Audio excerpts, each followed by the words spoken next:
Well, good morning. Thank you all for coming here today.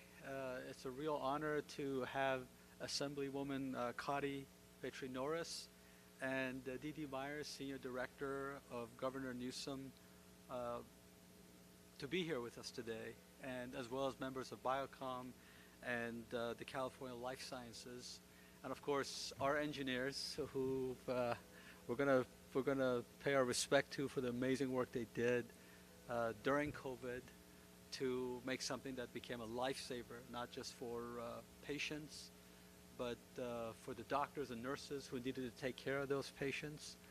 And anyway, I'm really happy that almost 33 years ago, we created Massimo.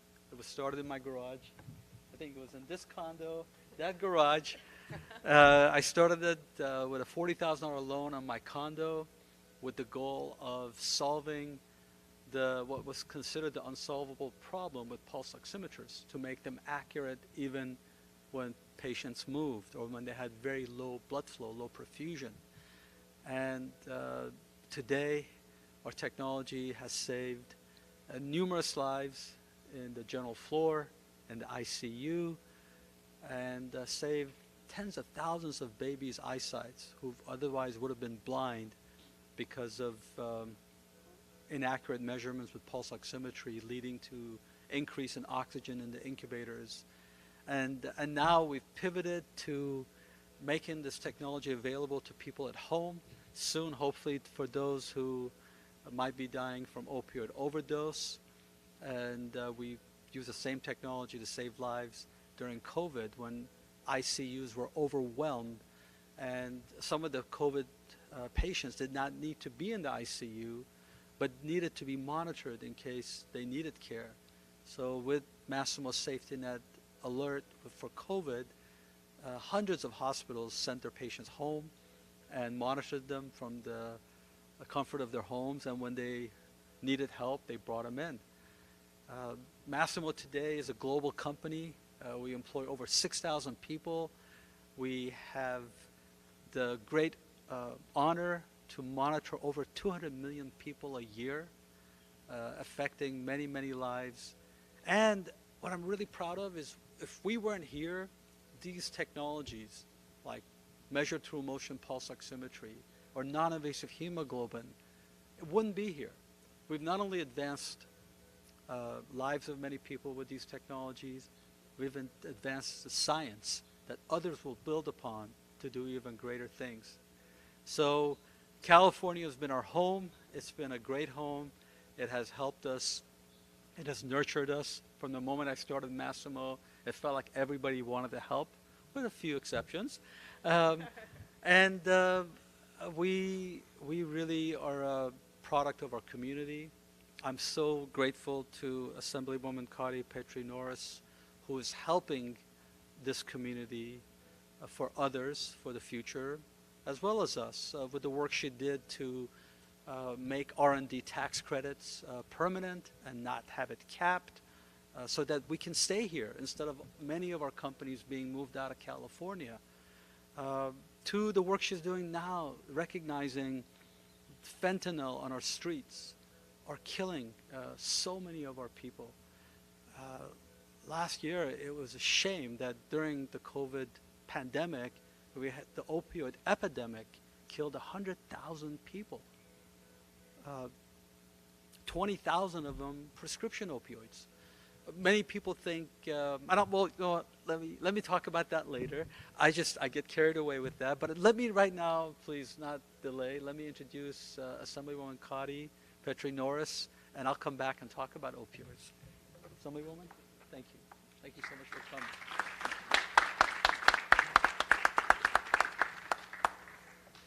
Well, thank you, Joe. The work that you and your team are doing here at Massimo is really, really phenomenal. As Joe said, in January, my colleagues and I in the California legislature took action to restore California's research and development tax credits and net operating loss deductions in order to spur business growth and innovation all across the state. And really and truly, California's R&D tax credit is one of the most important levers that we can pull in order to spur investment and growth in our innovation economy. And I'm really excited to be here today to celebrate the real-life fruits of those investments here at Massimo, a California company with a 33-year history of developing innovative technologies and treatments. The scientists here today, as you heard in Joe's remarks, did incredible work throughout the COVID-19 pandemic to help first responders, doctors, and nurses during the horrors of the early days of COVID-19 when hospitals were overrun and we were uncertain how we were going to maintain capacity. Their work helped clinicians all across the globe. And that work has been done right here in our own backyard, here in Orange County. And I am really grateful that as we have reached an inflection point, a turning point in our fight against COVID-19, Massimo is now in a position to pivot and focus on another epidemic, the opioid epidemic. And the scope and the scale of the opioid epidemic all across America really is staggering.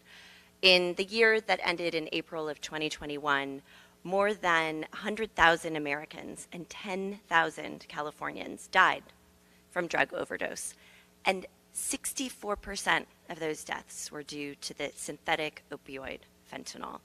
That is a 29% increase on the previous year and a record high. And it is so important for us to remember as we see those numbers and those statistics, these aren't just numbers. These aren't just statistics. These are real human lives that have been lost. These are our brothers and sisters, our mothers, our fathers, our daughters, and our sons. And I will tell you, as a mom, my son actually is celebrating his 15th birthday today. As a mom, these statistics, this fentanyl crisis, the opioid crisis, is one of the things that really keeps me up at night. And that is why I have introduced legislation to try to combat the fentanyl crisis. And that's also why we're here today to highlight the technologies, the treatments that are being innovated by California's life sciences sector and by Massimo. When we talk about tax policy, R&D tax credits, net operating loss deductions, it can all seem a little bit abstract and just, sort of a little bit vague. But the reality, and we're seeing that reality today, is that these policies have real, tangible impacts, real investments, real jobs, and as we're seeing here at Massimo, real miracles. We are so proud, Joe, that Massimo calls Irvine home. And I'll tell you, I want to see more companies like this here in Orange County and here in California. We need these companies here. We need these innovators here, and we need these jobs here. And I'm so pleased to be joined today by someone who is leading the charge to incentivize investment in California, to encourage this kind of growth in California's economy. Please join me in welcoming the Senior Advisor to the Governor and the Director of the Governor's Office of Business and Economic Development, Dee Meyers. Thank you. Thank you so much, Assemblywoman, and thank you so much, Joe, for hosting us today.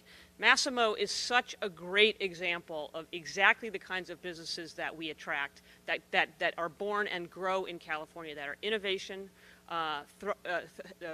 driven, that not only create specific services and benefits that they set out, but the ancillary and the extending benefits, you never know where it's going to go, right? I mean, when you started this company, Joe, you never knew what a role you were going to play in helping people survive the pandemic. And that's just one small but hugely important example of why it is so important to keep not only keep these kinds of businesses here, but attract new businesses and support new businesses and invest in new businesses that will provide new life-saving technologies and innovations and therapies going forward. So we're really thrilled to be here today. The governor was really excited to restore the R&D tax credit and the net operating loss provision a year early. To be able to keep investing in the kinds of businesses that are so important to our economy. And it was a rough year economically for California, or a couple of years, as it was for everybody going into the pandemic. And, you know, the state of California made a lot of decisions to preserve lives first. And so it took us a little longer to get the recovery going. But now the recovery is going, it's going full steam.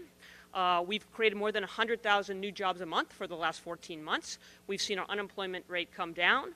And we've seen businesses like this continue to thrive, grow, bring on new employees, and continue to drive that economy. You know, California is unique in that so much, we are the world's #1 destination for innovation. We have more investment here, we have more venture capital here, we have more new ideas here, we have the best higher education system in the world here, and that leads to people like Joe coming here and saying, I'm going to build my dream here. I'm going to build a company that's going to change the world right here. And we are so committed to doing that, to continuing to invest and creating an environment where companies like this want to invest and create jobs and change the world. And so, again, thrilled to be here to be with you. And I'm also, Assemblywoman, you know, just very happy to hear you talk about and Joe, about the life-saving potential, or more than potential because it's happening with respect to the opioid crisis. It's touched all of us. It's touched me in my life in personal ways. And so, again, one more example of how we need to bring these companies here because we all benefit from the work that you do. All of you get up every day, you do your job, and you change the world. And so thank you for that.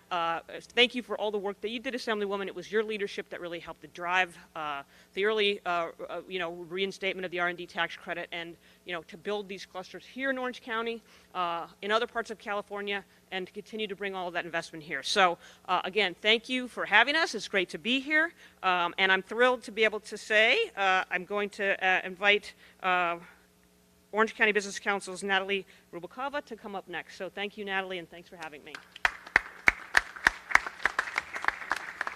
Thank you, Dee Dee. I think today, Thrive and Grow is definitely going to be the theme of this discussion. Good morning, everybody. My name is Natalie Rubakova, and I'm the Chief Operating Officer for the Orange County Business Council.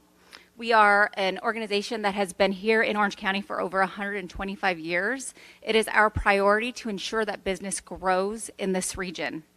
With several million Californians out of work or underemployed, implementing or reinstating the economic development solutions such as the research and development tax credit and the net operating loss deduction are imperative to retain innovative research-based businesses here in this region, not only in Orange County, but in California overall. Tax credits help prevent businesses from leaving California for states that offer greater incentives. Businesses like Massimo, which is headquartered here in Orange County, generate opportunity for high-paying jobs, which our workforce needs in order to ensure families have the opportunity to thrive and grow in this region. Our system is built to prepare students graduating from college, high school, universities, and state-certified apprentice programs to move into today's workforce. In fact, 15,000 students graduate with a STEM-related degree in Orange County. 68,000 graduate from a state-certified apprentice program in California every year. Jobs in the life science and manufacturing industries will benefit from research and research development tax credit, creating high-paying jobs which are necessary to power our local economy to ensure the high quality of life that we all love here in the state. At the Orange County Business Council, it is our priority to help cultivate and retain talent in companies in California so we all benefit from the innovation taking place right here in our backyard. At this time, it is my pleasure to invite up here Mike Guerra, President and Chief Executive Officer of the California Life Sciences Association.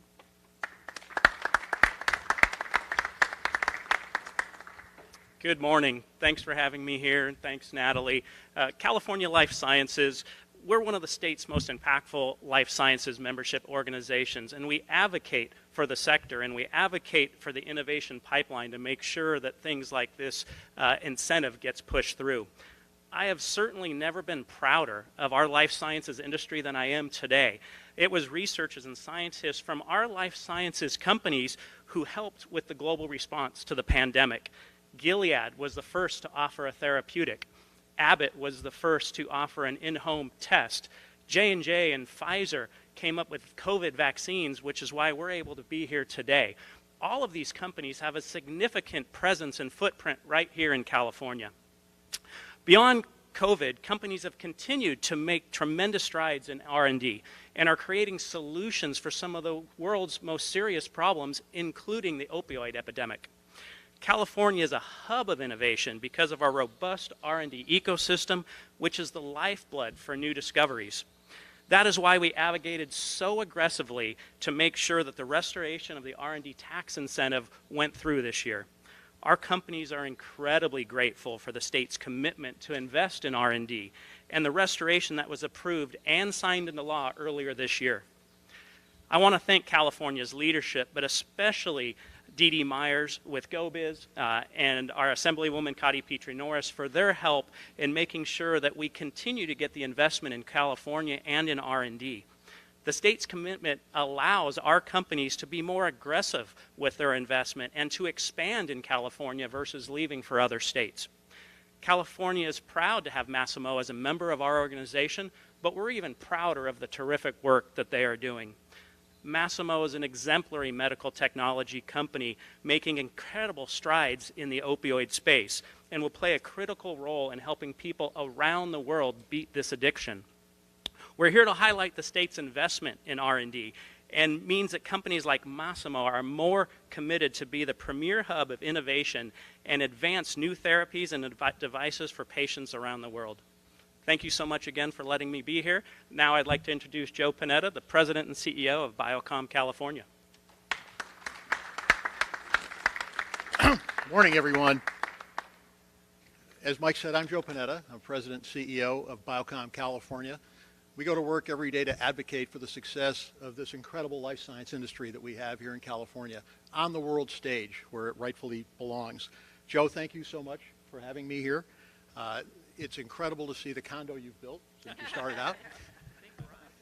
It's a big garage, and I think it's also incredible. I can remember when you and I were serving on the Engineering Advisory Board at SDSU, and we talked about the need for more engineers in this industry.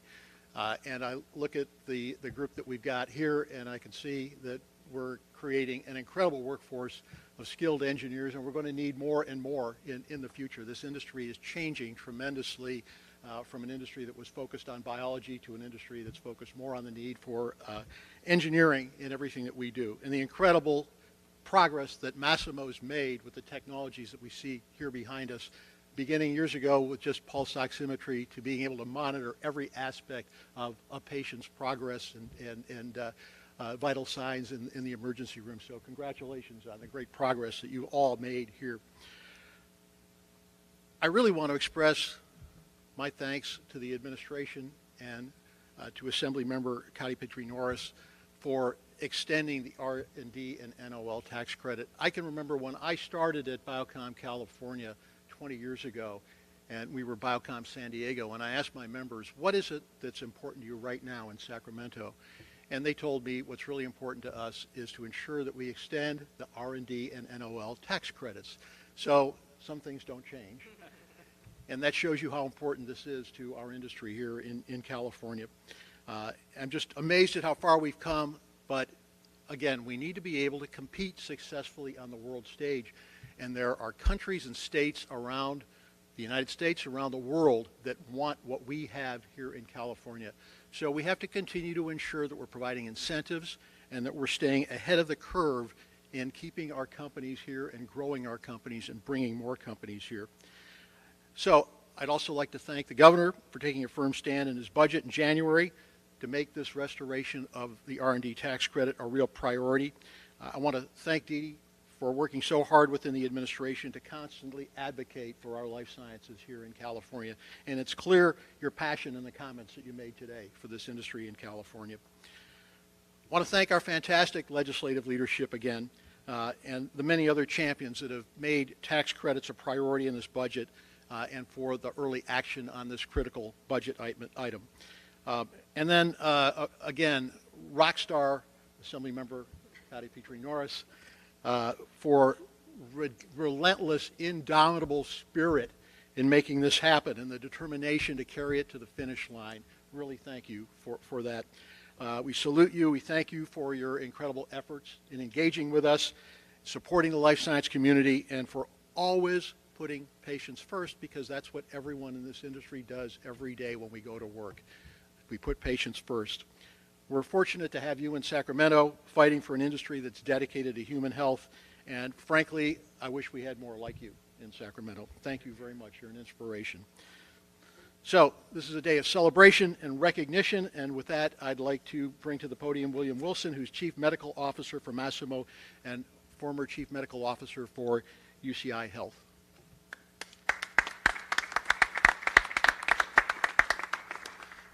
Thank you. Again, my name is Bill Wilson, Chief Medical Officer, and I'd like to start off first with thanking the Assemblywoman for bringing the Research and Development Tax Credit back. It's really so important, and also to thank Joe Chiani for having the vision to develop the team that had the innovation to help with during the COVID pandemic in a number of ways.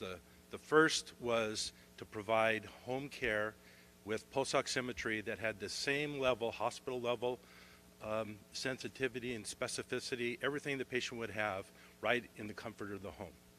And the solutions that were developed help both patients, hospitals, as well as the PPE shortage that we had. And let's just review just a couple of the benefits. First, we looked at the emergency departments that were overwhelmed with patients. There were a number of patients coming in who we didn't really know which direction they were going to go, but they just needed to have monitoring. We would admit them to the hospital, or they could be safely monitored at home. With the solution that Massimo developed that provided the remote patient monitoring that safely and continuously monitor these patients, again, with hospital-grade technology in the comfort of their home, we were able to decrease the number of patients admitted. The next area in the hospital were those who were already recovering from severe disease. And they were at the level that they could go home if they had continuous monitoring, but we didn't have the solution. Massimo developed the solution where they were able to then continuously and remotely be monitored, and if they deteriorated, then we can intervene early and bring them back to the hospital, higher level of care. Even for those patients that required ongoing hospitalization, Massimo helped with solutions by helping to monitor patients in terms of pulse oximetry, continuous temperature monitoring, and other physiologic parameters outside the patient's room and also at the nursing station. This had multiple benefits. First, by not needing to go in and disturb the patient as often to get these vital signs was helpful. Second, in terms of helping with decreasing the amount of PPE that was needed, as the nurses would have to don and doff, and that's a precious resource. We were short on PPE, and it's extra time, and they were overwhelmed. And then third, we were able to quickly intervene and know what was going on in the patient's room in ways that we might not have otherwise been able to because we had this monitoring outside and also at the nursing station. So again, I'd like to thank the Assemblywoman for the insight and Joe Chiani for the leadership and great vision. Thank you. Next, thank you very much. I'd like to invite Joe to come back and talk to us about the opioid pandemic. Thank you. Thank you so much, Dr. Wilson. Thank you. Well, I want to first just emphasize one more time how hard our engineering team has worked. This team that I'm pointing to right now, they work day in, day out. I mean, you guys went home, took a shower, and came back. I think some of you took showers here to get that solution to the hospitals in a matter of 30 days. The FDA worked with us to approve this in 2 weeks. And so I just want to, all of you, thank you, Yusuf, and also Aslam, thank you. Thank you so much for your great leadership.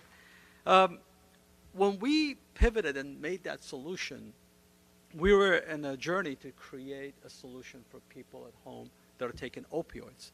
Our technology had already been proven in hospitals and post-surgical wards to help saved lives due to opioid overdose. Many of you don't know, but many patients were found dead in bed in our hospital general floor after a successful surgery due to opioid overdose. There's this fine line between no pain and no breath. And unfortunately, with nurses going in and out every hour or two, they sometimes would discover these patients dead. So the problem with monitoring them was that there were so many excessive false alarms. One study was done at Mass General Hospital. They had 10,000 false alarms per month. That's 1 every 4 minutes. So with our technology solving that motion artifact problem, we deployed this first at Dartmouth-Hitchcock. They just published a 10-year study that showed the patient groups that were monitored with our technology had no brain damage and no death. The group that were not monitored, they had several deaths and many brain damaged patients. And they saved $7 million a year for the group that had our technology because they reduced ICU transfers by 50+%. They reduced rapid response team activation. So here we've done this for the hospitals, and many hospitals have deployed this on their post-surgical wards, and we began noticing the number of people dying at home from opioid overdose. And what people don't know, they think opioid overdose means you took too many. Well, that's not the case. Some people will take half the dose and not wake up. We have different pharmacokinetic responses to opioids. Some people who've taken opioids for years will take opioids and will not wake up. So what opioid does, it unfortunately makes you stop worrying about breathing. Usually when you stop breathing, it hurts because your CO2 builds up and you want to breathe. Where opioid gets rid of that pain and you don't breathe. So your oxygen starts dropping. Our technology catches that. And we began thinking, how do we take this home? So we've begun a journey of creating a wearable that has 4 or 5 days of life, that can be worn by the patient, to even take showers with it, and create a solution with a hub or a smartphone to send their data to the cloud and then to someone who could save them. So if the alarm on the device itself doesn't wake them, then they can pre-select who to send alarms to come in and help them. And if that doesn't work, at some level, it'll send an alarm to the nearest ambulance. We expect any day to get FDA clearance for this product. It's already selling in Europe. We've been working with the FDA for 3 years to get this cleared. They actually chose it as one of 8 products to deal with the opioid epidemic out of over 250, and gave it a breakthrough status. So hopefully soon it'll be available. And then we found a companion product that we call Bridge. And I think they're here somewhere. But anyway, Bridge is the first non-drug, non-pharmaceutical way of helping people get rid of their withdrawal symptoms when they're trying to get off of opioids. So what normally takes 4 to 5 days with drugs like methadone, which by the way could also kill you or cause you to get addicted to it, this device that goes behind the ear with 3 different pulses going to your ear, in about 20 to 30 minutes gets rid of that withdrawal symptom. I've seen it myself on people where 18 hours since they've had opioid, they're shaking, they're nervous, they don't have appetite. They put this on, and about 20 minutes, they're hungry, they're calm, they're happy. So that product, by the way, does have FDA clearance. It is available now, and we think it'll do a huge service, not only those who go to treatment, but those even at home that will help them try to kick the addiction before opioid kills them. So I want to thank you all for coming. Thank you for encouraging us to do what we're doing. Thank you for being here. And I want to also thank Governor Newsom. During the COVID pandemic, there was a lot of hard calls to make. And one of them was to help companies like Masimo keep its doors open so we could make the products we made for everyone around the world to be monitored and helped. And then when it was time for getting the vaccination, to put life science companies on tier 1, and of course many things he did that I think has saved countless lives, from the shutdown that wasn't popular but was necessary, to loaning our excess ventilators to places that needed them. And thank you for focusing on helping companies like us. We're really honored to have you as our Assemblywoman. We're lucky to have you to represent us like we are with Katie Porter representing us in Washington, D.C. So thank you all for coming. Would you like to make some closing comments? Thank you. Thank you. Well, thank you so much, Joe, and thank you, everyone, for joining us today. I think we'll now open it up for some questions. How are they coming through?